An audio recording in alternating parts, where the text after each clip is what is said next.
அண்ணாமலை சொல்லியிருக்கிறது ஞானசேகரன் எங்களை எப்பவும் பேசினார்னு சொல்லலை, சண்முகங்கிற வட்ட செயலாளர் எங்களை பேசினார் சொல்லியிருக்காரு. அவர் பேசுனதையாவது முழுமையாக கேட்டுக்குன்னு சொல்லுங்கள். ஞானசேகரனுக்கும் எனக்குமான தொடர்பு எதுவும் இல்லைங்கிறது எல்லாருக்குமா தெரியும். இது வரைக்கும் அவன் எங்களை ஒரு தடவை கூட ஃபோனில் பேசுனதில்லை. ஞானசேகரன் சைதை தொகுதியை சேர்ந்தவன், அந்த கோட்டூர் வட்டத்தை சேர்ந்தவன்.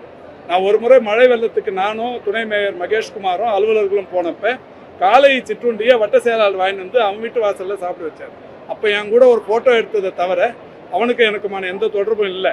அதுக்கப்புறம் இதை இவங்க பெருசாக்கினதுக்கு அப்புறம் இப்போ வழக்கில் சம்மந்தப்பட்ட உயர்நீதிமன்றமே ஒரு ஐபிஎஸ் ஆஃபீஸரை அனுமதித்து அவங்க விசாரித்து முழுமையாக நடவடிக்கை எடுத்து குற்றவாளி யாருன்றதை கண்டுபிடிச்சி இப்போ ஒரு 30 வருஷம் குறையாமல் ஆயுள் தண்டனை பண்ணியிருக்காங்க.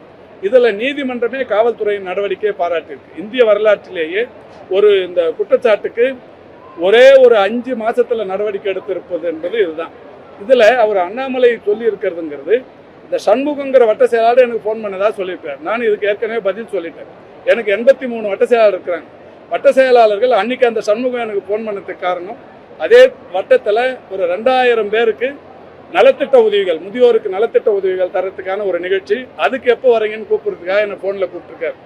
இதே அண்ணாமலைக்கு நான் அன்றைக்கும் கூட சொல்கிறேன், இன்றைக்கும் சொல்கிறேன், இந்த ஃபோன் நம்பர் எடுத்து சண்முகம் எனக்கு ஃபோன் பண்ணதை கண்டுபிடிக்க முடிஞ்ச அவருக்கு அந்த ஃபோனில் நான் என்ன பேசணுங்கிற வாய்ஸையும் எடுக்கிறதுக்கு வாய்ப்பு இருக்குது.